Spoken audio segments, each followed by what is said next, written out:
Over the last 25 years, I've had the privilege of interviewing and highlighting some truly interesting people. Everyone who is anyone, both the famous and the infamous, from presidents and their first ladies to kings and queens, movie stars and pop stars, captains of industry, heads of state, sports personalities, innovative entrepreneurs, and some pretty fascinating everyday people. Today, I'm happy to introduce you to Sophia Edwards-Bennett. Dr. Bennett is a highly regarded radiation oncologist whose goal is to educate, edify, and enlighten in the area of cancer education and treatment. Dr. Edwards-Bennett, whenever I read this introduction of you, I say to myself, what a lofty but attainable goal for someone with your background and credentials. So why don't you start by telling me what attracted you to the field of radiation oncology? Radiation oncology was not actually my first choice. So, in pursuing my PhD, I actually immersed myself in reading about anthraquinones, which are actually anti-cancer agents. They're used as such. For example, anthracyclines such as adriamycin, doxorubicin. And in doing so, I reignited my interest in medicine, which I had harbored as a child growing up, seeing my mom go through treatment for lupus, and she actually transitioned when I was 13 years old.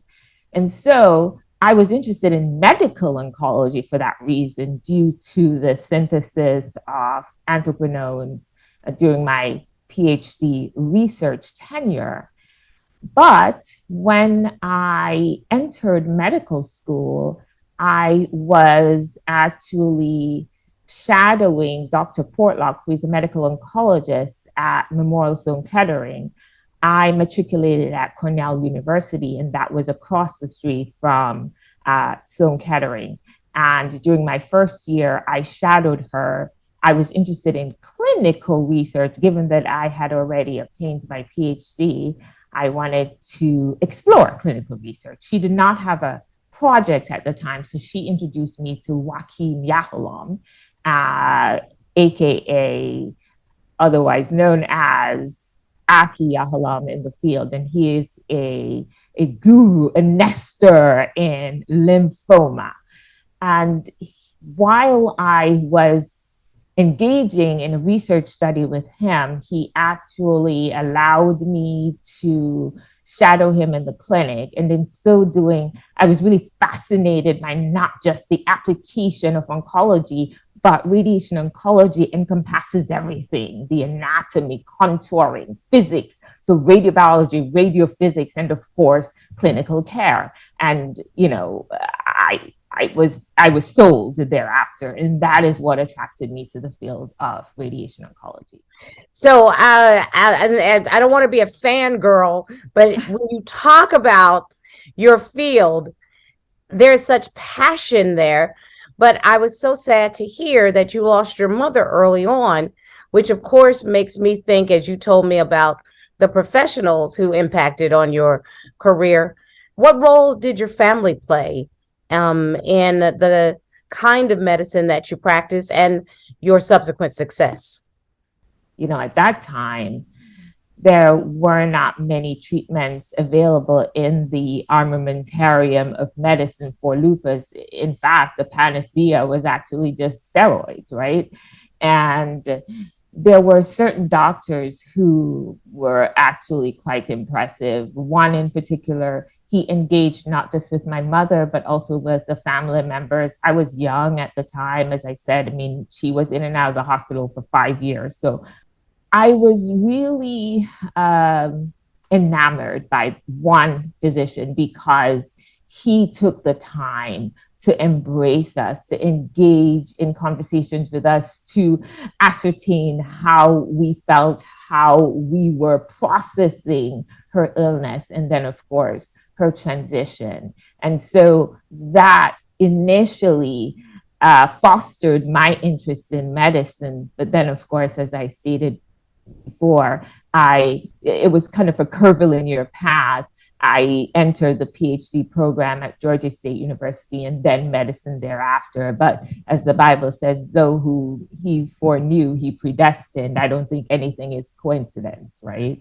Absolutely. It actually makes sense because it sounds like the doctors, the clinicians, the researchers that impacted on your career later on literally just built the science on top of the patient care and the interaction and the foundation of medicine, which is caring for others. It sounded as if you built upon a foundation that was already being formed within you very early on. Exactly. This is so true. And I do believe that that experience with my mom having gone through the process of all the multiple hospitalizations, etc., seeing her in pain, that allowed me to build the level of empathy that I practice with my patients now. I understand them on that level, but also I engage their family members for that reason, because it's not just about them, it's about the entire family, because the family matters to the patient and vice versa. Right? That makes complete sense. Yeah. You know, thinking about your interaction with patients, I'm someone who has faced some health challenges myself. I'm a heart disease survivor. And one of the things that I loved about my doctors was that they met me where I was, if you know what I mean. It's really important to meet a patient where they are. And some patients are going to be, healthcare nerds and follow everything that is going on with them. And there's some that are going to be tremendously naive when it comes to healthcare. And you have to be able to ascertain what patient you're dealing with. How do you choose to go the extra mile for your patients? That comes with experience. But as I said, if you have a certain level of empathy, then you know that you need to discern where the patient is, not just what they say, but what they don't say, right? So that is important. In addition, I have actually applied or developed and instituted the Big C Reattitudes for that very reason. And it is a 7-pronged algorithm that I use in clinical practice to do just that. Now, let me wait. I want to break that down, because what did you call it? The Big C Reattitudes. The Big C Reattitude. So It's like the Big C, which is cancer, of course. Right, the Big C, which is cancer. And Reattitudes as in real, but mixed with Beatitudes. Am I really interpreting that correctly? Exactly. Yes. Exactly. Reality with the Beatitudes. So take me through the Big C Reattitudes. The acronym I use is HISLAMP, HISLAMP, as in thy word is a lamp unto my feet and a light unto my path. So the H is hope, right? So it's restoration of hope. The I is identity, and that is the reclamation of identity. The S is self-worth, that is the reaffirmation of self-worth. And then the L is life, reappraisal of life. The A is admiration, and that is requited admiration, meaning the patients admire me for what I do, but I also admire them in return because of their courage, their bravery, the strength that it takes to go through what they go through during the course of treatment and beyond, right?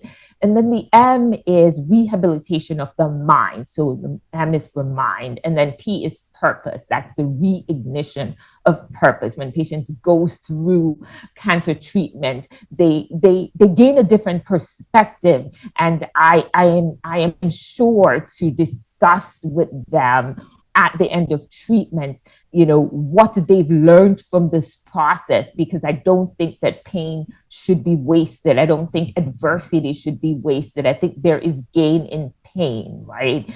There are revelations from the oxymorons of life. And as you're telling me, as you're walking me through his lamp, it's reminding me that you really do encounter patients that are facing life and death. Okay. And you're working with the patients who are experiencing, in many cases, the most serious danger of their lives. Yeah. How do you keep people calm, engaged, and hopeful when, quite frankly, they're at their worst? Mm-hmm. You're so right, Star, because they're facing mortality, right? The big Mhm, C, mhm. whether or not it's stage 1, stage 0, DCIS for breast cancer, it's the big C, right? And so they are going through in their minds, they're just ruminating, perseverating, right? All these different fears, the paralyzing anxiety, the incarcerating hopelessness that they can actually feel. We need to address that. And so the first thing I do is actually acknowledge how they feel. Mhm. And then I educate the patients. But again, I infuse the big C attitude because it's very important. And of course, each patient is different, right? This is not cookie cutter. Every single patient is different. And again, the theme, as you so astutely stated, you have to meet the patient where they are. And so the different elements of the big C attitudes, they are instituted or utilized, employed at different stages of the patient's treatment, depending on where they are. But that is how I actually treat my patients. I first acknowledge, then I educate, and then I apply the big C attitudes. And that's not just during treatment, it's actually for follow up as well, because the paralyzing anxiety, the fear, it doesn't end. It makes complete sense because I always tell people, as it relates to my own health challenge, I told you I'm a heart disease survivor, that open heart surgery saved my life, but Wow. it was cardiac rehabilitation that gave me my life back. So it was the aftercare from the open heart surgery. And so many health issues are on the front burner right now, because we have all just gone through a global pandemic. And so people are really focusing on their health right now. I'd be remiss if I didn't ask you, in general, what are your thoughts on the field of oncology as a whole? And are there any new techniques or technologies that make you excited about your field? There are some non-toxic, more targeted therapies, systemic wise, for example, immunotherapy. And of course, in the field of radiation oncology, we also have more targeted treatment. So, for example, stereotactic radiation therapy, where we can give big doses for cancers that are less sensitive to radiation, what we consider radio resistant per se. So the larger the dose, then the more the response to radiation. So we're able to do that now with stereotactic, meaning precise, focused treatment. I like to refer to stereotactic radiation as precision without incision, right? So precision without the excision or incision. And CyberKnife, I'm really excited about. And I've used CyberKnife to treat not just national patients, but international patients, because as I stated before, I'm originally from Jamaica. And CyberKnife it just fascinates me because the actual treatment adjusts to the movement of the patient. So there is intrafraction monitoring as well as interfraction. So during the treatment, it's adjusting. So it's extremely precise. So I'm really excited about that because what that does is it actually decreases toxicity, right? Because the more precise, then the less dose is being delivered to adjacent normal structures that we're trying to protect. Right? Absolutely. So, yeah. I have to tell you, precision medicine is something that I am completely fascinated by. I've been doing a lot of research in that regard. I recently lost a dear friend of mine. She had a glioblastoma, which is the worst kind of brain cancer that you can have. And to lose a friend in her 60s to the big C, and a disease that can be very debilitating. Yeah. I was just so grateful for the new technologies that really gave us more time with her and gave her more time with us. Um, as I think through how many wonderful achievements you've made over your career, I wonder, have you faced obstacles? I know that you lost your mother early on, but that's a really big obstacle not to have your mother there through the formative years. How'd you overcome any of those obstacles? And do you think that these experiences kind of help to shape you to be the doctor that you are right now? So I'll address that. My mom dying at 13, she transitioned. She was a strong believer, and actually that really empowered us. Of course, it was difficult. My brothers and I, we really did not really see the light at the end of the tunnel. She was our staple, honestly, but she really impacted us so positively, not just faith wise, but also education. She was a teacher, so she believed in just infusing so much, not just academic, but wisdom, so not just knowledge, but the application of such.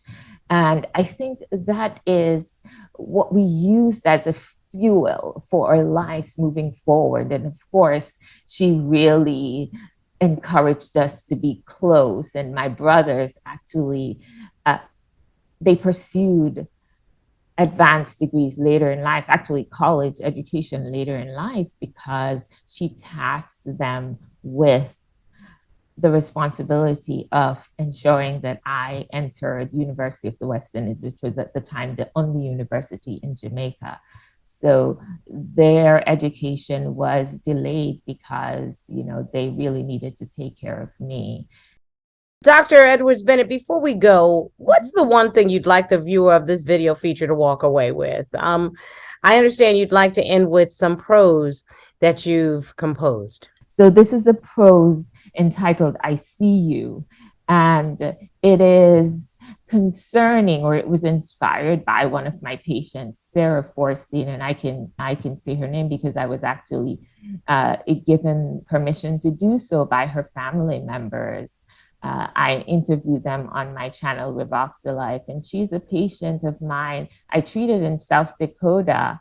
Her family members contacted me to inform me that she had passed, but also to convey how much they appreciated my care and how much she appreciated my care. And they were actually tasked with that mission to call to inform me that she was indeed grateful.